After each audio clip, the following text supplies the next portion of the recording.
ధవళేశ్వరం బ్యారేజీ గేట్ల పునరుద్ధరణ పనులను ప్రారంభించిన సీఎం చంద్రబాబు.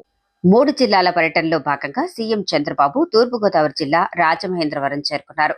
ధవళేశ్వరం బ్యారేజీ గేట్ల పునరుద్ధరణ పనులను చంద్రబాబు ప్రారంభించారు. పునరుద్ధరణ పనుల శిలాఫలకాన్ని ఆవిష్కరించారు. ఈ సందర్భంగా ధవళేశ్వరం బ్యారేజీ వద్ద నీటి ప్రవాహాన్ని పరిశీలించి ఇరిగేషన్ అధికారులతో సీఎం మాట్లాడారు. వచ్చే ఏడాది జూన్ నెల నాటికి కొత్త గేట్ల బిగింపు ప్రక్రియను పూర్తి చేయాలని ఆదేశించారు. గోదావరి పుష్కరాల నాటికి సిద్ధం చేస్తామని అధికారులు తెలిపారు.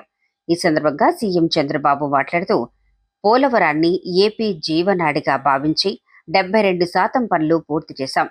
ప్రభుత్వం కొనసాగి ఉంటే 2021కి పోలవరం పూర్తయ్యేది. పట్టిసీమ నుంచి కృష్ణా డెల్టాకు గోదావరి జలాలు తీసుకెళ్లాం. కృష్ణా డెల్టా నుంచి శ్రీశైలంలో నిల్వ చేసి రాయలసీమకు ఇచ్చాం. ఒక్క నిర్ణయంతో రాయలసీమ దశ దిశ మారిపోయింది. కియా మోటార్స్ వచ్చింది.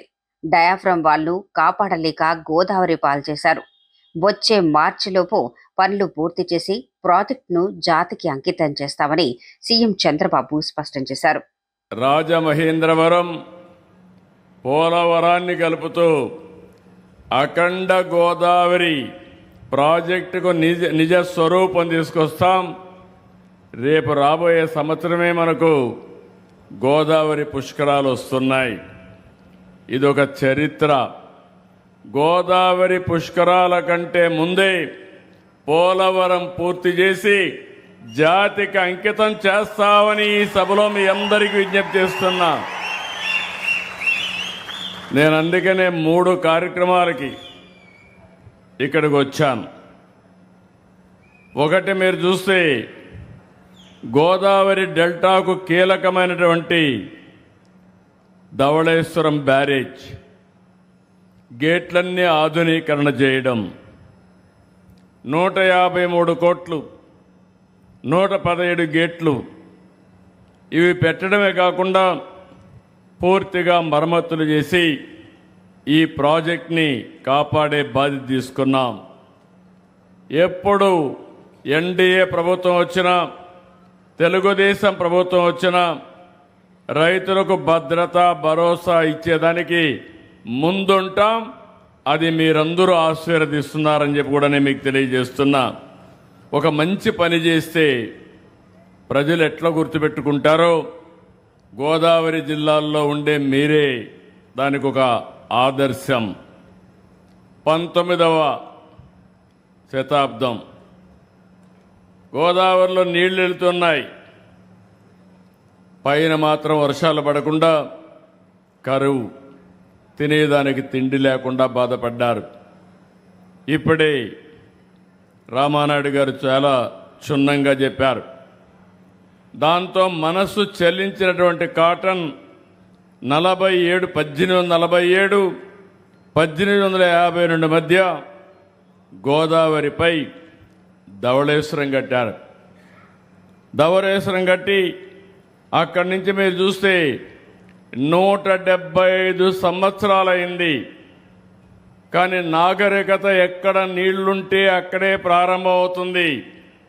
గోదావరి డెల్టా దేశానికి అన్నపూర్ణగా మారిందంటే అది కాటన్ చూపించిన చొరవని చెప్పి నేను మీకు తెలియజేస్తున్నా.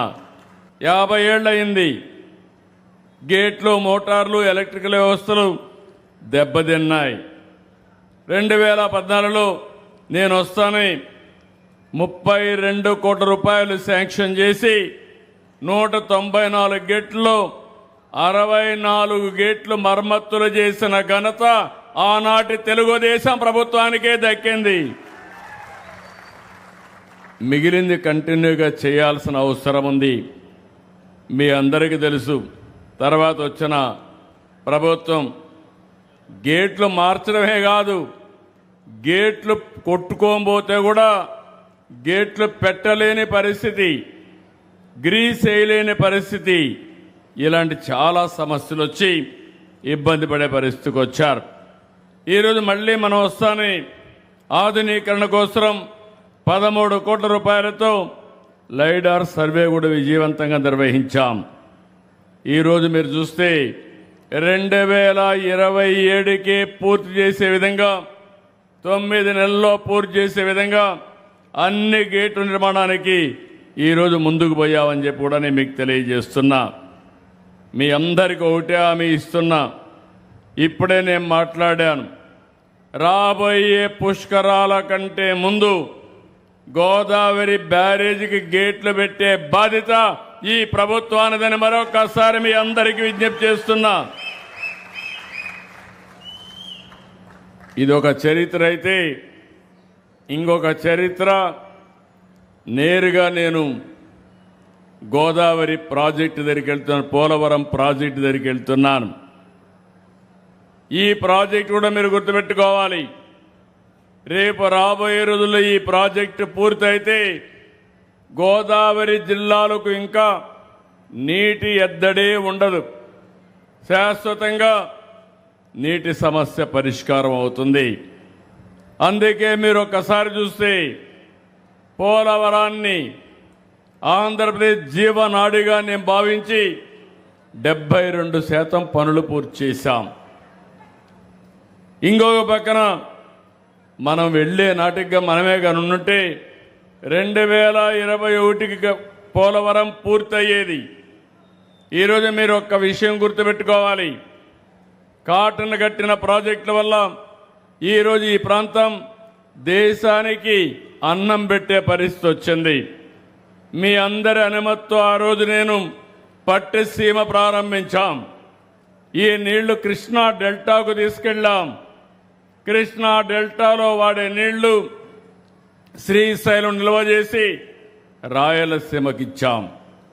ఆ ఒక్క నిర్ణయం రాయలసీమ దశ దిశ మారిపోయింది. కియా మోటార్స్ వచ్చింది. నేను అక్కడ మైక్రో ఇరిగేషన్ పెట్టాను. ఇంకో పక్క అక్కడ ఇచ్చిన నీళ్లు 1 ఎకరాకు మామూలుగా వాడే నీళ్లు 2.5-3-4 ఎకరాలకు వాడారు. ఈరోజు హార్టికల్చర్ పెట్టారు. హార్టికల్చర్ పెడితే రాష్ట్రానికి అత్యధిక తలసరి ఆదాయం జిల్లా లింగాల జిల్లాగా తయారయ్యే మండలం, లింగాల మండలం తయారయ్యే పరిస్థితి వచ్చింది. 12 ఏళ్లకు ఒకసారి గోదావరి పుష్కరాలు వస్తాయి. 2 పుష్కరాలు నేనే చేశా ముఖ్యమంత్రిగా. మళ్ళీ 3వ పుష్కరాలు. మళ్ళీ రాబోయే సంవత్సరం గోదావరి పుష్కరాలు అత్యంత వైభవంగా చేసే బాధ్యత ఈ ప్రభుత్వం తీసుకుంటుందని చెప్పి నేను మీకు అందరికీ తెలియజేస్తున్నా. ఇంకొక గోదావరి డెల్టా వ్యవస్థ ఆధునీకరణ. రామానాయుడు గారు మంత్రి, ఈ జిల్లా వాసే. ఈ గేట్లు పెట్టడమే కాదు, ఎంత అవుతుందో ఎస్టిమేట్స్ తయారు చేయమన్నాం. రాబోయే 3-4 సంవత్సరాల్లో చివరి భూములకు సుజావుగా నీళ్లు పోయేట్టుగా, ఎక్కడ కూడా మురుగును నిలవకుండా ఉండే వ్యవస్థకి శ్రీకారం చుడతాం. తప్పకుండా చేస్తామని మరొక్కసారి హామీ ఇస్తున్నా. ఇంకొక పక్కన నదీ ప్రవాహం వల్ల లంక భూములు కొన్ని కోత నివారణ అవుతున్నాయి. అక్కడ గ్రోయన్స్ కట్టాల్సిన అవసరం ఉంది. ఏటిగట్ల బలోపేతం చేయాలి. అది కూడా వర్కౌట్ చేస్తాం. ఇంకో పక్కన కొత్తపేట రెవెన్యూ డివిజన్ కార్యాలయ భవనాన్ని కొద్దిగా రిపేర్లుగా అవన్నీ చేయడం కోసం మార్కెట్ కమిటీ స్థలం ఎన్ని కావాలన్నారు, అది కూడా ఇచ్చి రెవెన్యూ డివిజన్ని అన్ని విధాలా అభివృద్ధి చేసే బాధ్యత తీసుకుంటాం. R&B రోడ్స్కి డబ్బులు అడిగారు, అది కూడా పెడతాం. అమలాపురం వద్ద జాతీయ రహదారి 216 పేరూరు వై జంక్షన్ నుండి రావులపాలెం వద్ద వరకు 216A వరకు ఈ రహదారిని బాగు చేయాలని కోరారు. దీనిపైన కూడా శ్రద్ధ పెడతామని చెప్పి నేను మీకు తెలియజేస్తున్నా. నాకు మీరందరూ గుర్తుపెట్టుకోవాలి, రైలు కూడా ఎప్పుడు కూడా బాలయోగ్ గారు ఎప్పుడో ప్రారంభించినటువంటి రైలు అది. ఎప్పటికప్పుడు మాట్లాడుతూనే ఉన్నాం. ఒక పక్క మీ ఎంపీ ఆ పని మీదనే ఉన్నాడు, నేను కూడా ఆ పని మీదనే ఉన్నా. ఎంత చెప్పినా కేంద్రం కూడా ఓసారి ముందుకు వచ్చి మళ్ళా ఎన్నికపోయే పరిస్థితికి వస్తున్నారు. తప్పకుండా ఈ రైల్వే లైన్ కూడా కోనసీమలో వస్తే దీనికి చాలా ఉపయోగం ఉంటుంది. అది కూడా వర్కౌట్ చేస్తాం. మీరు ఒక్క విషయం గుర్తుపెట్టుకోవాలి, ఏ పనైనా రాత్రే కాదు. నాకు వచ్చింది, నేను 4వ ముఖ్యమంత్రి, ఎప్పుడూ లేనటువంటి ప్రత్యేకమైన పరిస్థితి వచ్చింది. నేను ఎంత లోతుకు పోతే అక్కడ లోపల పోయినంత వరకు అఘాతాలు ఇంకా ఎక్కువ కనపడొస్తున్నాయి. 2 ఏళ్ళయింది. ఇప్పటికే మీరు చూశారు, ఒక నమ్మకాన్ని క్రియేట్ చేశాం, ప్రపంచం మొత్తం మెప్పించాం, పెట్టుబడులు పెద్ద ఎత్తున వస్తున్నాయి. ఒకప్పుడు గుంతల పడిన రోడ్లు, ఈరోజు ఆ గుంతలన్నీ కూడా పూర్తిగా పూడ్చి గుంతలు లేని రోడ్లుగా చేశాం. నాకు గోదావరి జిల్లాలపైన ఒక గురుంది, ఒక సమస్య ఉంది. గోదావరి భూములన్నీ కూడా నల్లరేగడి భూములు, వర్షాలు ఎక్కువ పడతాయి. ఎంత బాగా రోడ్డు వేసినా మళ్ళా పోయే పరిస్థితి వస్తుంది. వీలైతే ఈ జిల్లాలో సిమెంట్ రోడ్లు వేసి శాశ్వత పరిష్కారం చేయగలిగితే ఇబ్బందులు తగ్గుతాయనే ఆలోచన కూడా ఉంది. మీరు ఆశీర్వదించాలి, భగవంతుడు కరుణించాలి.